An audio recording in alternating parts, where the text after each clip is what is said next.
శ్రీకాకుళం జిల్లా నర్సన్నపేట మేజర్ పంచాయతీలో అవినీతి ఆరోపణలు ఇప్పుడు సంచలనంగా మారాయి.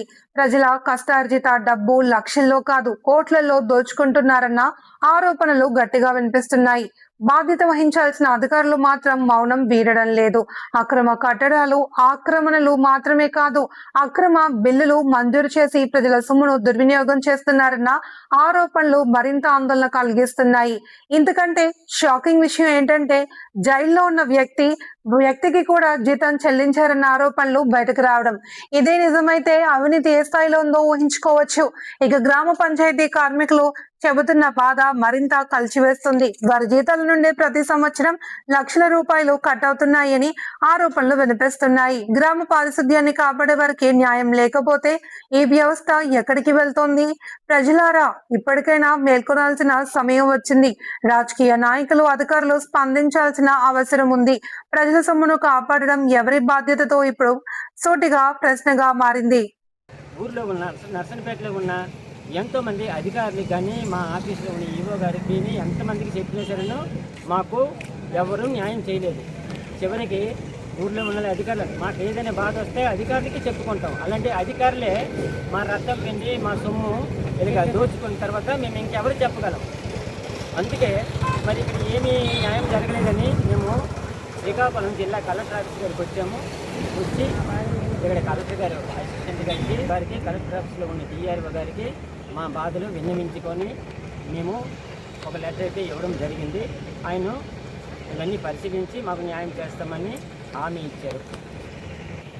మాకు సామాగ్రిలు మేము డ్యూటీకి వెళ్ళేటప్పుడు మాకు కావలసిన సామాన్లు అన్నీ కొన్ని ఉంటాయి. అవి ఏవి మాకు లేవు. కానీ వాళ్ళ రికార్డులో మాత్రం దీనికి ఇన్ని వేలు, దీనికి ఇన్ని లక్షలు అనేసి రికార్డులో మాత్రం ఉన్నాయి. కానీ మాకు ఏ ఒక్క సామాన్లు కూడా మాకు లేవు, అస్సలు లేవు. కావాలంటే ఆఫీస్కి వచ్చి ఎటువంటి చెక్ చేస్తారో చేసుకోండి. మాకు సంబంధించినవి ఏవీ లేవు. కంప పొలలు కానీ, బొట్టలు కానీ, మాస్కులు కానీ, షూలు కానీ, ఎక్కడైనా ఒక్కొక్క చనిపోయినా ఏది చనిపోయినా సరేనో అయ్యేది పురుగులు పట్టిన ఏమైనా ఉన్నా సరేనో బ్లీచింగ్ వేసి చల్లాలి. బ్లీచింగ్ చల్లిన తర్వాత మేము అది చెయ్యాలి. అంటే పంపు కొడుతుంది. అయినా సరేనో ఈ పరికరాలు ఏవి లేవు. కానీ రికార్డులో ఎలా సృష్టించారని అంటే అన్నీ ఉన్నాయి, అన్ని సదుపాయాలు ఉన్నాయి, అది చేస్తున్నారని అంటున్నారు తప్పించి మాకు ఎటువంటి సదుపాయం లేదు, మాకు ఎటువంటి ఇవి లేవు. మాకు ఇవ్వాల్సిన కూడా అన్నీ ఇస్తున్నారనిసే రికార్డులో రాసి ఉంది. కానీ నిజానికి మాత్రం మాకు ఏమీ ఇవ్వట్లేదు.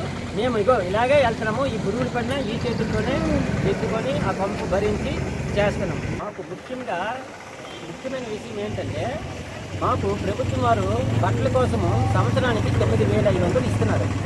రికార్డులు అంటే ఆ ఫైల్లో ఉంది 9,500. కానీ సంవత్సరానికి మాకు వాళ్ళు చిన్న స్లిప్లోన రాజు ట్యాక్స్ వెళ్ళమని 3,000 రూపాయలు మాత్రమే ఇస్తున్నారు. అదేనేటి మా నర్సన్నపేట పంచాయతీ స్టాంపు గుద్ది అది ఇచ్చి వెళ్ళిపోతున్నారు, ఊరుకుండిపోతున్నారు. మేము అదే కదలిసి మేము ఇన్నాళ్ళు ఊరుకుండిపోయాము. మాకు అసలు విషయం ఇంతవరకు తెలియదు. తరువాత చెప్పులకి 1,200 రూపాయలు శాంక్షన్ చేస్తే చెప్పులకి 300 రూపాయలు జితిన్ ఫుట్వేర్ కంపెనీకి వెళ్ళాం. అక్కడే ఆ లిస్టు కూడా మా దగ్గర ఉంది, ఆ బిల్లులు కూడా ఉన్నాయి. ఆ బిల్లులు కూడా సార్ ఇవ్వడం జరిగింది. తరువాత సబ్బులకి, నూనెకి, ఇవన్నిటికీ కేటాయించి మాకు సంవత్సరానికి 1,500 రూపాయలు ఇవ్వాలి. కానీ వాళ్ళు మాకు ఇస్తుంది మాత్రం ఏటీ లేదు.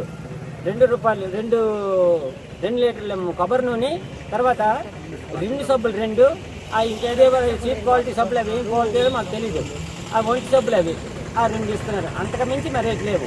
ఇవన్నీ మొత్తం చాలా గోల్మాల్ చేసి మా ధనాన్ని దోచుకుంటున్నారు. దయచేసి ప్రభుత్వం ఎంత కేటాయించిందో ఆ డబ్బులు మాకు ఇప్పించి మాకు న్యాయం చేసి తరువాత మాకు రావాల్సిన సామాగ్రిలు, పరికరాలు, పనిముట్లు ఇవన్నీ మాకు ఇప్పించండి. మేము స్లేపర్లో 63 మంది స్లేపర్లో మేము పనిచేస్తుంది 45 మంది. మిగిలిన వారు వేరు కేటగిరీల్లో వాళ్ళకి మా స్లేపర్లకి వేరే కేటగిరీలో వేస్తారు. వాళ్ళకి ఆఫీసులో మేము అడిగాం, మా స్లీపర్లకి మాకు ఇప్పించండి, పన్ను వచ్చి మాకు ఎక్కువైపోతుంది అని ఎంత చెప్పినా సరే దీని విషయం చూద్దామని అంటున్నారు. కానీ వాళ్ళకి మాత్రం మా గ్రూప్లో కలవట్లేదు. మేము ఇంత పని ఒత్తిడి మీ 43, 45 మందితో మేమేం పని చేయగలం? 15, 16 మంది అటు వెళ్ళిపోతే మేమేం పని చేయగలం? అది అడగడం తప్పేనా? మాది న్యాయమైన కోరికలే కోరుతున్నాము. మేము అన్యాయంగా కోరలేదే. మా కష్టాన్ని తీసుకున్నారు. మా కష్టాన్ని మాకు ఇప్పించండి. మా స్లీపర్ లిస్టులో ఉన్నోళ్ళు మా స్లీపర్ లిస్టుకి రప్పించండి. మాకు అవసరమైన పనిముట్లు మాకు ఇప్పించండి.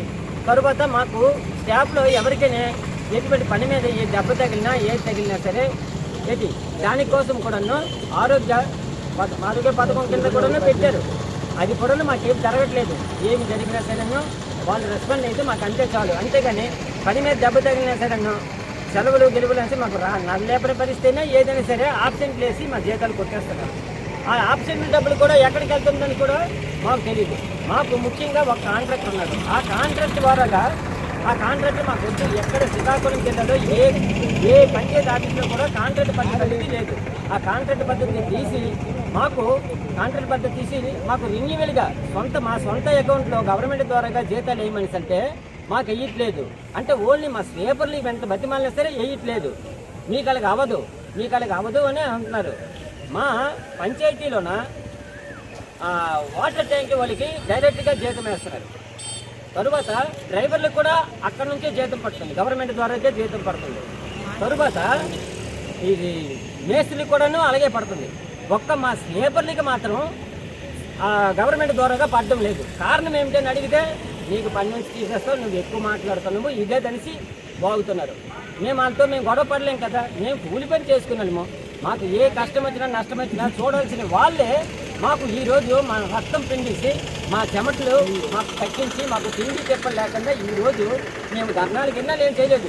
మేము న్యాయమైన మా కోరికలు అడుగుతుంటే కనీసం ఎవరూ పట్టించుకోవడం లేదు. అక్కడ మా నర్సరీపేటలో ఉన్న ఎంతమంది అధికారుల దగ్గరికి వెళ్ళినా సరే అందరూ కుమ్మక్కైపోయి మాకు మాత్రం న్యాయం జరగలేదు. అందుకే కలెక్టర్ గారి ద్వారాగానే వెళ్తే మాకు న్యాయం జరుగుతుందనేసి ఆయనకి వచ్చి మా విన్నపాన్ని విన్నవించుకోవడం జరిగింది. తర్వాత ఆయన ద్వారా మాకు రావాల్సింది మాకు వచ్చి మా సమస్యలు తీర్చి మాకు రోగాలు రెస్టులు ఏమైనా వచ్చినా సరే నర్సరీపేట పంచాయతీ ఎవరైతే ఉంటారో పెద్దవాళ్ళు వాళ్ళే మాకు అన్నీ చూసుకోవాలని ప్రార్థిస్తూ దయచేసి ఈ విషయాన్ని కలెక్టర్ గారి దృష్టిలో పెట్టాం కాబట్టి ఆయన మాలాంటి పేదవారికి న్యాయం చేస్తారని ఆయన పాదాల దగ్గరికి వచ్చి వేడుకుంటున్నాం.